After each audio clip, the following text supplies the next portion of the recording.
जय गुरु जी, शुक्राना गुरु जी, सभी संगत को जय गुरु जी, सभी संगत को गुड मॉर्निंग। सुबह का 7 बज रहा है, गुरु जी को भी गुड मॉर्निंग। जय गुरु जी। संगत जी, आज मैं बहुत खुश हूँ और गुरु जी का शुक्राना करने जा रही हूँ। संगत जी, गुरु जी ने मुझे इतना ड्रीम सपना इतना सुंदर दिया है कि मेरे ध्यान से उतर ही नहीं रहा है और मैं शुक्राना करने के लिए बहुत व्याकुल हूँ। बहुत बहुत बहुत शुक्राना मेरे गुरु पा को, जो इतना सुंदर मुझे ड्रीम सपना दिया है। और संगत जी, मैं ड्रीम सपना में देखी हूँ ना कि मैं कहीं मेले में गई हूँ और किसी माँ का मंदिर है और बहुत ऊपर पर मंदिर है। संगत जी, मेरे गांव के भाई हैं, भौजाई हैं, सब गई हुई हैं, मैं भी गई हुई हूँ। संगत जी, मैं देख रही हूँ कि मेरे बाजू वाले एक भाई हैं, मतलब वो करोड़पति हैं। तो संगत जी, मैं देख रही हूँ वो मेरे बाजू में बैठे हैं और देख रही हूँ कि उनके हाथ में 20-20 की गड्डी है, बहुत सारी नोट है। और मैं उनसे बोल रही हूँ, भैया मुझे भी दे दो पैसे मेला करने के लिए। वो मुझे देते नहीं हैं और पीछे कर लेते हैं। तो मैं देखती हूँ संगत जी, वो उसी पैसे से कीन कर बाती जला रहे हैं, बहुत सारी बाती थाली में हाथ लेकर हाथों में ले लिए हैं और जला रहे हैं मोमबत्ती की तरह। और उसके बाद संगत जी, मैं भी उनकी देखी देखा मैं भी जलाती हूँ, मैं भी पैसे निकालती हूँ और बत्तियाँ मैं भी लगाती हूँ घी की। उसके बाद बैठे रहती हूँ, गुरु जी का मंत्र करती हूँ, मतलब जहाँ गई हूँ वहाँ पूजा कर रही हूँ, मंदिर के सामने नहीं, बस वहीं कहीं बैठी हुई हूँ। और बहुत सारे लोग हैं, बहुत सारे मेला लगा हुआ है, बंदर है और बहुत सुंदर लग रहा है। और वहाँ भिक्षा मांगने वाले भी दिख रहे हैं बहुत सारे। तो संगत जी, मैं रोड रख कर जा रही हूँ, अकेले ही जा रही हूँ और हाथ में जल रही हूँ। और संगत जी, मंदिर के सामने एक बहुत बड़ा गड्ढा है, मतलब गढ़ई है। और मैं निश्चिंत होकर अकेले ही जा रही हूँ और दूसरी तरफ जा रही हूँ और वहाँ कोई नहीं है। संगत जी, नीचे हो रही हूँ, मतलब उस गड्ढे में मैं नीचे जा रही हूँ तो देख रही हूँ कूसा जमा हुआ है। उस कूसे की पकड़ते हुए मैं नीचे की तरफ जा रही हूँ और नीचे कुछ देखती हूँ, मतलब पानी है, गढ़ाई सूखा हुआ है थोड़ा थोड़ा सा, मतलब पानी है, घास है। तो संगत जी, मैं वहाँ से फिर आगे जाती हूँ और आगे जाकर मैं कूसा के सहारे फिर ऊपर की तरफ, दूसरी तरफ ऊपर हो रही हूँ और कूसा के पकड़ते पकड़ते कुछ ऊपर मैं जाती हूँ और वहाँ से मैं जल चढ़ाती हूँ। पता नहीं किसको चढ़ाती हूँ, शायद मुझे लगता है सूर्य देव को मैं चढ़ा रही हूँ। हाँ, और मैं जल तो आगे की तरफ चढ़ा रही हूँ मगर देख पीछे की तरफ रही हूँ। और संगत जी, मैं देख क्या रही हूँ कि उस पानी में से 2-3 कछुआ हैं जो पानी में से निकल कर बाहर की तरफ आए हुए हैं। और संगत जी, वो हवा ले रहे हैं, मतलब वो सीधे नहीं है, उल्टे की तरफ हैं। वो बहुत बड़े बड़े हैं, मतलब 2-2 किलो के थे, मतलब। और थाली इतना बड़ा बड़ा उनका पेट था, मतलब चिकना चिकना थाली के जैसा। और जो उनका सुरक्षा कवच होता है वो नीचे की तरफ है। वो उल्टे पाँव ऊपर कर लिए हैं और बाकी अपने को नीचे कर लिए हैं। और मैं देख रही हूँ कछुआ है, तो मैं देख रही हूँ 2-3 कछुए हैं। और संगत जी, मैं देख रही हूँ कि एक कछुआ के तले में देख रही हूँ कि विष्णु भगवान है, वो अपने गदा और सब कुछ लिए हुए हैं। और मैं जल चढ़ा रही हूँ और वो कच्छप को देख रही हूँ। संगत जी, मैं ये बोलते हुए देख रही हूँ, मेरे शरीर में झंझनाहट हो रहा है और मुझे ठंड जैसा लग रहा है, पता नहीं क्यों। तो संगत जी, मैं देख रही हूँ और सोच रही हूँ, एक हाथ से जल चढ़ा रही हूँ और एक हाथ से मैं उसे फ़ोटो खींचना चाहती हूँ। सोचती हूँ मैं सबको दिखाऊंगी कि मैंने कछुए के पेट में मैंने विष्णु भगवान को देखा, मैंने गुरु जी को देखा। संगत जी, मैं बहुत खुश हूँ जब से मैं जागी हूँ। मेरे ध्यान से उतर नहीं रहा है और मैं उसे ही देख रही हूँ। संगत जी, बहुत सुंदर आज दृश्य दिखा। सुंदर सुंदर सुंदर, अति सुंदर। और मैं उसके बाद मैं फ़ोटो खींच नहीं पा रही हूँ और वो सीधा होकर पानी में चला जाता है शायद। और मैं आगे की तरफ देखती हूँ कि उसी कढ़ाई में थोड़ी दूर पर, कुछ दूरी पर एक लाल सा वस्त्र पहने हुए एक लड़की है या औरत है, पर दूरी पे है, मैं पहचान नहीं पा रही हूँ। शायद वो औरत ही थी। और उसके बाद मैं जल चढ़ा लेती हूँ और मुझे डर लग थोड़ा सा मुझे भय लगने लगता है, क्योंकि कढ़ाई बहुत बड़ी होती है और बहुत सारे पेड़ पौधे होते हैं और बहुत सारा कुसा होता है। तो मैं फिर उस कुसे को पकड़ते हुए ऊपर की तरफ जाने लगती हूँ, जैसे बांध की तरह हो उसी तरह बांध पे मैं चढ़ने लगती हूँ, जैसे नदी नाला का बांध हो उसी तरह। तो मैं कुसा पकड़कर चढ़ने लगती हूँ और ऊपर जाती हूँ। थोड़ा मुझे भय लगता हुआ है कि कोई देख नहीं रहा है, कोई यहाँ है नहीं। तो देखती हूँ वहाँ पर एक बूढ़ी माँ बैठी रहती हूँ, थोड़ा थोड़ा वो मेरे सासू जी की शक्ल की रहती हैं। तो मैं कहती हूँ, माँ जी। तो बोलती, हाँ, इस यहाँ क्या कर रही है तू? तो मैं कुछ बोलती नहीं हूँ और चुपचाप अपने फिर आगे बढ़ जाती हूँ।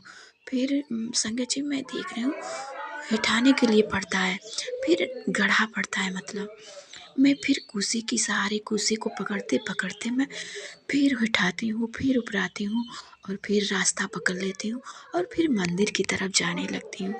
कुछ दूर मंदिर की तरफ जाती हूँ और मेरे मन में बहुत सारे विचार आने लगते हैं, उल्टे सीधे। और बहुत सारी लड़कियां होती हैं जो मिल कर के एंजॉय करती हैं, गाना गाती हैं और अच्छे अच्छे वस्त्र भी पहनी होती हैं। और मैं कुछ अपने बारे में सोचने लगती हूँ वहाँ बैठे बैठे बगीचे में। तो संगत जी, बहुत सुंदर दृश्य मैंने देखा, जो लफ्ज़ों में मैं कह नहीं पा रही हूँ, जो जितना सुंदर मैंने देखा। इसके लिए गुरु जी का बहुत बहुत शुक्रिया शुक्रिया शुक्रिया, धन्यवाद मेरे गुरु का। जय गुरु जी, शुक्राना गुरु जी, सभी प्यारी संगत को जय गुरु जी। गुरु जी के चरणों में कोटि कोटि नमन। गुरु जी का बहुत बहुत धन्यवाद, शुक्राना शुक्राना शुक्राना मेरे गुरु का। संगत जी, हमसे कोई बोलने में त्रुटि हो जाए तो हमें क्षमा करना। मैं गुरु जी के सामने ही बैठी हूँ और गुरु जी जो बुलवाएंगे मैं वही बोलूँगी। मैंने कुछ सोचा तो नहीं है कि बोलने के लिए, फिर भी गुरु जी बोले हैं शुक्राना करने के लिए, तो मैं उनके सामने बैठी हूँ।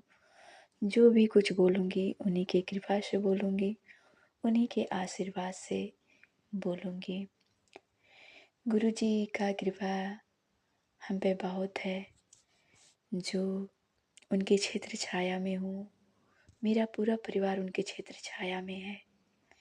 संगत जी, गुरु जी का मैसेज भी आता है कि कोई स्त्री है जो तुझे, तेरे परिवार को देखना नहीं चाहती, खुशहाल नहीं चाहती है, तेरे बच्चों पर बुरी नज़र लगाती है, तुझ पर बुरी नज़र लगाती है। कैसे अच्छे से जी रहे हैं, खा रहे हैं, वो औरत देखना नहीं चाहती है। और गुरुजी कहते हैं, इस सत्संग को आगे शेयर कर, जिन संगत को ज़रूरत है उस तक इस मैसेज को पहुंचा। तो संगत जी, मेरा यही कहना है कि मेरी भी ज़िंदगी में सब कुछ गुरुजी की कृपा से खुशहाली ही चल रहा है, पर मेरे ही रिश्तेदार हैं और मेरे ही अपने हैं जो हमें देखना नहीं चाहते हैं। मेरी ही ननद हैं जो हमें बहुत देखकर जलती हैं। हमारी 6 ननद हैं, पर पता नहीं क्यों देखकर मुझे बहुत जलती हैं। पर बड़ी वाली ननद बहुत देखकर जलती हैं और हम पे बहुत कराती धराती भी रहती हैं। पर मैंने एकदम चुप हो गई हूँ गुरु जी पर समर्पण करके। और संगत जी, उनकी वजह से मेरी सास जी भी मुझे देखकर बहुत जलती हैं। हालांकि उनके ही बच्चे हैं, अच्छे करें। मैं उन्हीं की बहू हूँ, उन्हें तो खुश होना चाहिए कि हमारे बहू बच्चे, हमारे नाती पोता अच्छे से रहें और अच्छे कार्य करें, आगे बढ़ें। लेकिन वो देखना नहीं चाहती हैं। कुछ करते हुए देखती हैं तो जैसे लगता है कि उनके सीने पर सांप लौट जाता है, और देख कर चलती हैं और अपने घर के भेद जाकर दूसरों से लगती हैं बताने। अपने कितनों भी अच्छा करें, उन्हें बुरा ही लगता है, और गैर कुछ भी कहें पर लज्जा कर ढिढोरा पीटती रहती हैं। मैं तो जितना हो सकता है गुरुजी की कृपा से मैं सब सहन करती हूँ, जो बन सकता है उनके लिए करती हूँ। नहीं करने देती हैं तो उनकी प्रॉब्लम है, देखकर जलती हैं तो उनका प्रॉब्लम है। जादू टोने पता नहीं कितने कितने करवाए, लेकिन मैंने तो गुरुजी के चरणों में सब छोड़ दिया है। मैं सब भूल गई हूँ, क्या जादू होते हैं, क्या टोने होते हैं, क्या किया धराया होता है, मुझे कुछ नहीं मालूम। गुरुजी ही जाने।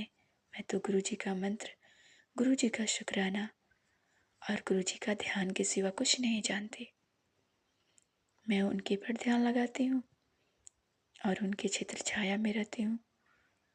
जो होगा मेरे गुरुजी से होकर भी मेरे पास आएगा, और मेरे गुरुजी के होते हुए कोई भी बला मुझ पर नहीं आ सकती है, मेरे पूरे परिवार पर नहीं आ सकती है। और हर जलने वालों को मैंने गुरुजी पर समर्पण कर दिया है कि गुरुजी मैं नहीं जानती, ये मेरा प्रॉब्लम नहीं है, मैं तो सिर्फ आपकी बेटी हूँ, और आप ही जाने कि आपकी बेटी पर कौन क्या कर रहा है क्या नहीं। मैं तो आपकी सुरक्षा कवच में हूँ। मेरे बच्चे, मेरे पति सब आपके सुरक्षा कवच में है। मेरे सारे रिश्ते नाते भी आपके कवच में है, आप ही संभाले रखना। संगत जी कितने दिन हो गए, सब अच्छा समय समय पर फ़ोन करती हैं, जब अपने समय आता है तो फ़ोन करती हैं, जब थोड़ा पातला देखती हैं तो फ़ोन नहीं करती हैं। पता नहीं क्यों। मैं जितना भी लोगों के लिए अच्छा करना चाहती हूँ, लोग बुरा ही बिहेव करते हैं, बुराई तरीके से हमसे बर्ताव करती हैं सब। पर कोई बात नहीं, मुझे कोई फर्क नहीं पड़ता। मैं तो सिर्फ गुरुजी की बेटी हूँ और गुरुजी की बेटी ही रहूँगी, और अपना अच्छाई करना नहीं छोड़ूंगी। गुरुजी कहते हैं मैं सब देख लूँगा, तू अपना अच्छाई करना ना छोड़ियो। मैं नहीं छोड़ूंगी। हे गुरुजी, हे मेरे गुरुपा, मैं अच्छा करना कभी ना छोड़ूं। मैं हमेशा सच्चाई और अच्छाई के रास्ते पर चलूं और सबका अच्छा सोचूं, अच्छा करूं। मेरे मन में किसी के लिए ईर्ष्या जलन द्वेष ना रहे, कोई निंदा चुगली मेरे अंदर ना रहे। मैं किसी का निंदा चुगली ना करूं, सदा अपने छत्र छाया में रखना, मेरे बच्चे को स्वस्थ रखना, सुखी रखना, समृद्ध रखना।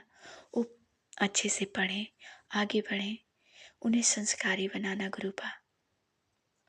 आपका बहुत बहुत शुक्रिया, धन्यवाद मेरे गुरुपा। मैं अपने सत्संग को यहीं थोड़ा रोक रही हूँ गुरुपा, आगे की तैयारी करूँगी। आपके मंत्र से मैं यहीं रोक रही हूँ। ओम नमः शिवाय, शिव जी सदा सहाय। ओम नमः शिवाय, गुरु जी सदा सहाय। जय गुरु जी, शुक्राना गुरु जी। हर हर महादेव। जय माँ शिव शक्ति, जय शंभु, जय महाशिव। जय गुरु जी, जय गुरु जी।